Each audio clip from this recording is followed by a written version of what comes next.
Okay, so we went from the car to the office. So this is now Office Chronicles. Let's talk about narcissist thought fuel. Most of you are thinking, how do I keep him or her from getting fuel from thinking or thinking about or thinking? You can't. You can't. It doesn't matter what they think. They're going to get fuel off of their little grandiose thoughts.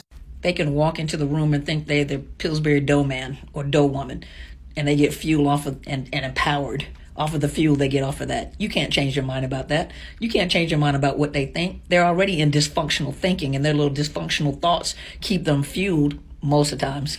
They can look like a garden gnome. They can look like a troll, or those little pencil toppers that look like little trolls with the purple hair, and think they're a model. You can't change the way somebody thinks. But what I'm going to tell you is stay off of their social media. Stop trolling them. Stop trying to see what they're doing. Stop trying to see how much they love this new supply or what they're doing with this new supply.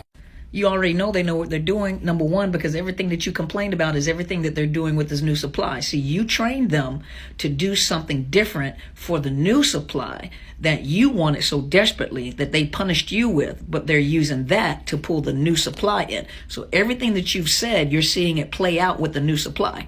All they did was gather information in order to strengthen their pull, their trauma bonding, their love bombing. And the way that they get thought fuel is they always assume that you're watching them.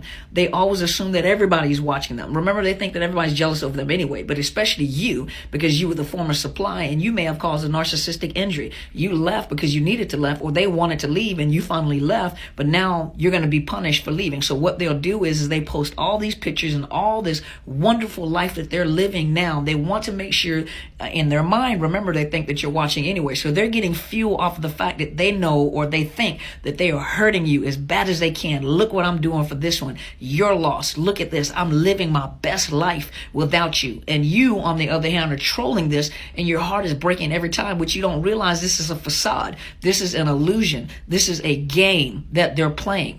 Check this out. If they're doing so great and so wonderful, why do they have to broadcast it?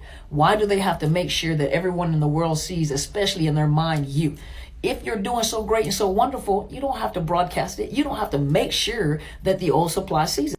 Obviously, you know if they're trying to prove that they're living their best life, and they have to let everybody know how wonderful their life is and all the wonderful things that they're doing in their life and all the money and the trips and how beautiful, how handsome this new person is. You know they don't think that way because you don't have to prove it. When you're living your best life, you're not paying attention to your past. You let your past go. So ladies and gentlemen, stop trolling their sites, their social media.